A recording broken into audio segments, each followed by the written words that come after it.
de Susana, una mujer que, bueno, además vive una situación muy difícil. Vinimos a Luján a contar la historia de Susana, una mujer que una vez más puede perderlo todo.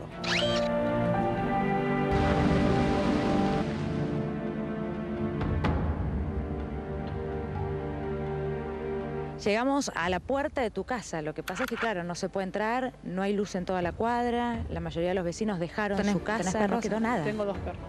¿Qué pasó?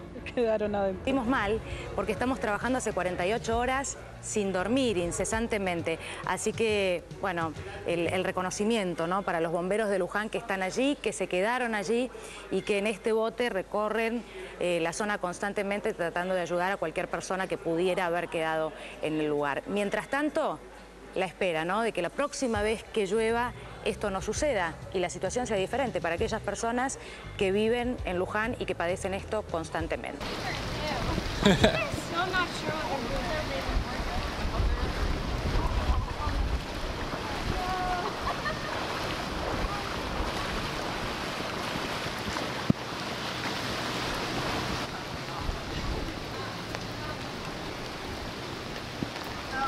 Well, guys, you just saw, Kevin showed you what it looked like outside as the water receded and you can finally see the pavement, but this is what so many homeowners are dealing with in Council Bluffs. They say every time it rains around here near 17th and Avenue C, they get flooding. It can be 2 inches or more. They receive flooding in their basements, and it's not always this bad, but the fear right now is a lot higher than it is in this one. And where I'm standing, it's about 3 feet deep. It's going to take a few hours before this is clear, but afterwards, after all this water is gone, then homeowners have to deal with, of course, cleanup and drying. And at least for this homeowner, she actually rents, and her insurance doesn't cover this, and it's not the first time she's experienced this type of flooding. And so here in Council Bluffs, people are just scratching their heads, wondering what's going to happen when it rains again, if we do see heavy rains later this afternoon or tomorrow. For now, we are reporting live in Council Bluffs. Rebecca at KMTV. Action 3 News.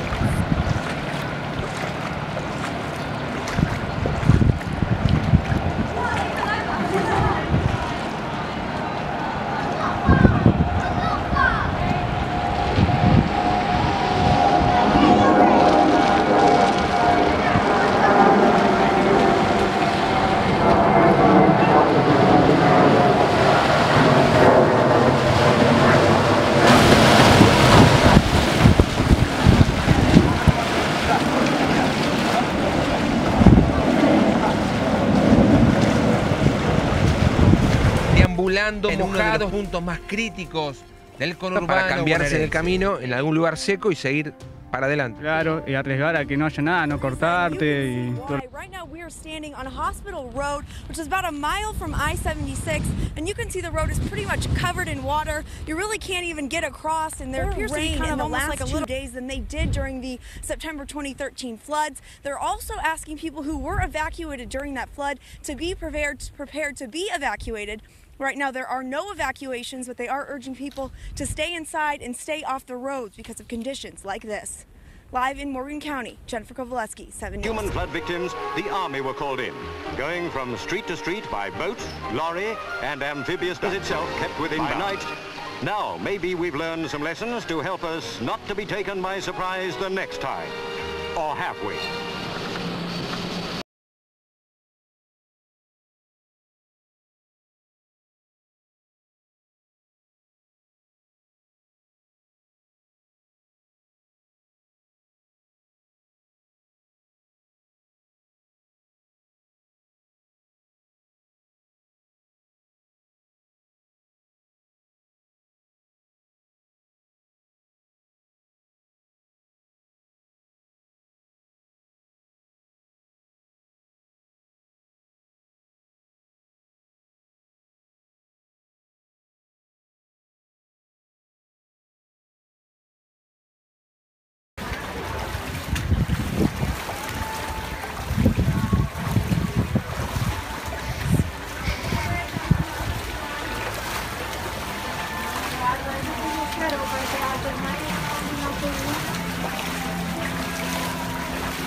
das kalte Füße eigentlich?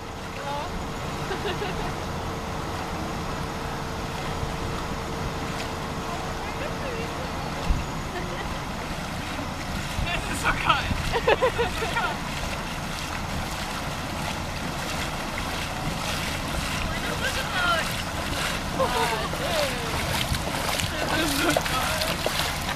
Wieder gestiegen, ne?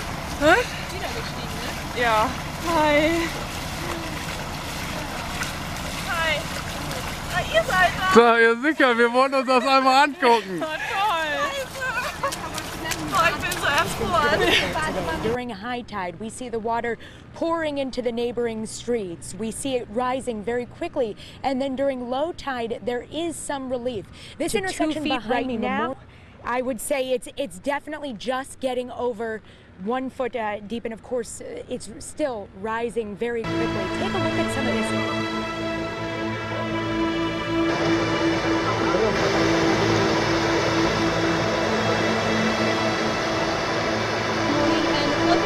Started to recede quite a bit, and as you can see behind me, cars are blasting right on through. But the problem with that is the road is still closed, it still is coned off, and it's only ankle deep in this spot, but once I just walk a few feet further, it gets much deeper, and you can't be exactly sure how deep it's going to get, but at a different point here, it's still almost up to my knees, which is not something you would necessarily want to drive through. Again, cars are making it through for the most part, but you could stall out. Norfolk police tell me that they've responded to 20 cars so far this morning that they've had to tow out, help get out of that water. So if you can, just take the detour at this point. There is still some water here, and there's going to be more this afternoon when we hit high tide again. So Norfolk is helping out with that a little bit. The city of Norfolk still in a state of emergency, so they do have traffic controls out around the area where the water is high. Also, schools closed today. City offices opening a little bit later than usual, and certainly we can see it doesn't seem quite as busy as it would be here on a normal day. So those things all helping to alleviate what might be some congestion here. We'll check back in with you in another half an hour. For now, I'm live in Norfolk.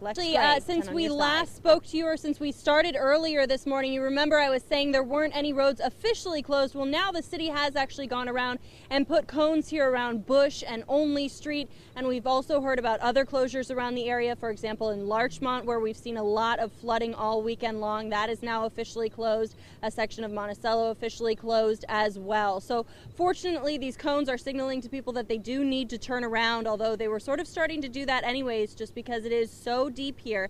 It is getting a little bit better now. Little by little, the water is starting to recede as we move away from high tide. When I first started talking to you at 4 o'clock this morning, it was well above my knees. Now it's actually a little bit below my knees, so a little bit better. Still certainly not passable, though.